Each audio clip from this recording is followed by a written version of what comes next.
Freedom of religion is what this country is all about. And the fact that George Washington was here and presenting back to the synagogue this letter which clearly distinguished the Americas from any other place in the world. It should be part of the national conscience, not just of a small group. I think it's very important to understand that this country is founded on so many religions, and that everyone has the right to believe in their own religion and carry it on to their children.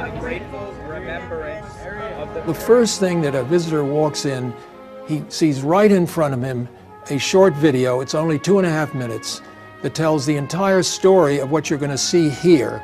The exhibits on the first floor and on the second floor, and then you have a wonderful view of the synagogue. This is the most important part of the visitor center. This is the amazing story of religious liberty, which happened first in our country and first in Rhode Island. It's not Virginia, it's Rhode Island where it all began. It began with two extraordinary men, Roger Williams and John Clark.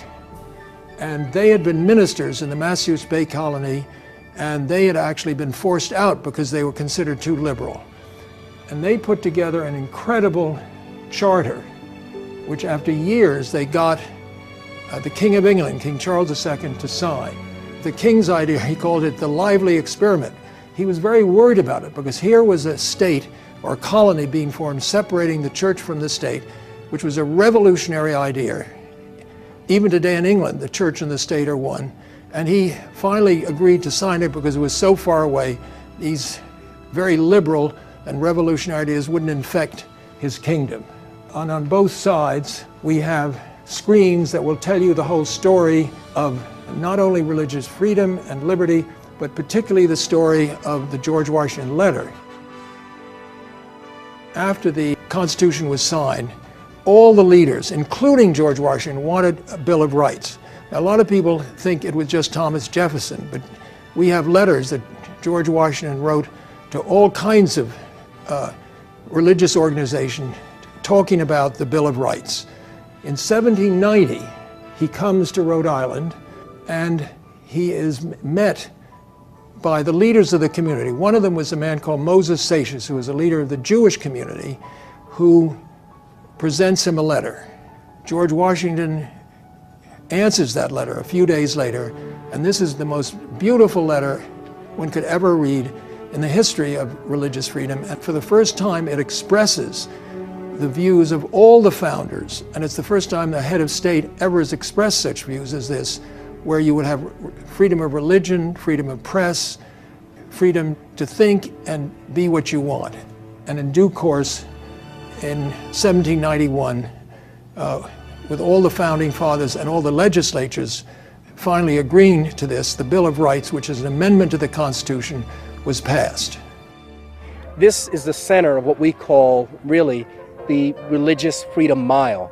There are a number of early Catholic, Protestant, and Jewish denominations that had their start in America right here within this 2 or 3 block radius. So my sense is the people that are here today are not too different from the people that were here 300 years ago.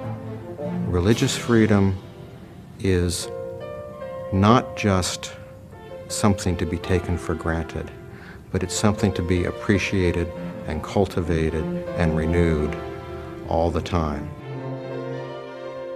Just over 350 years ago, the first Jews arrived in Rhode Island.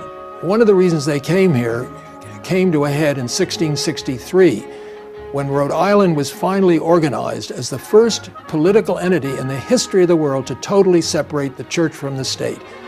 The result is that all kinds of minorities began coming into this new port: Quakers, Catholics, and Jews.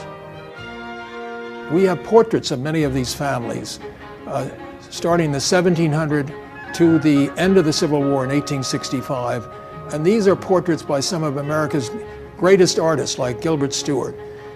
And all these people in the portraitry are related either by marriage or by connections, as we say in the Old South, or by business relationships.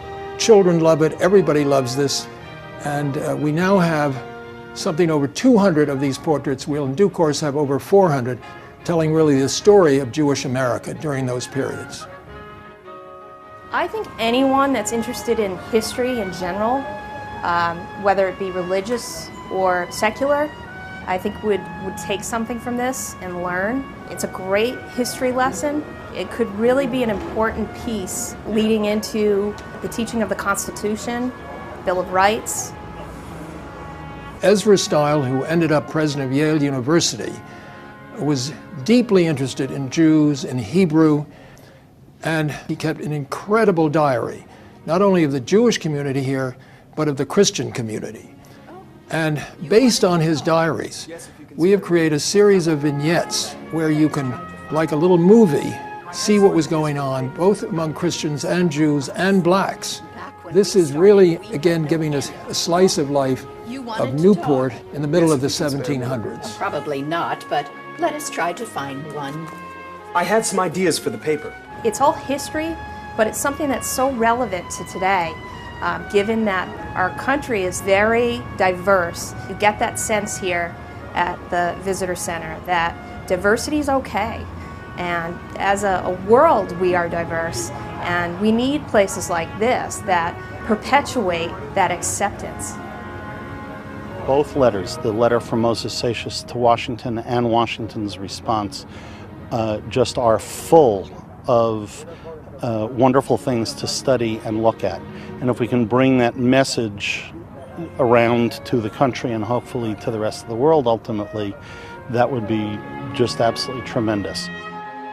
George Washington Institute for Religious Freedom, which is the entity that is really running this project, is going to develop and has developed educational programs, and John is passionate about that, and he's bringing that concept throughout the country and hopefully throughout the world.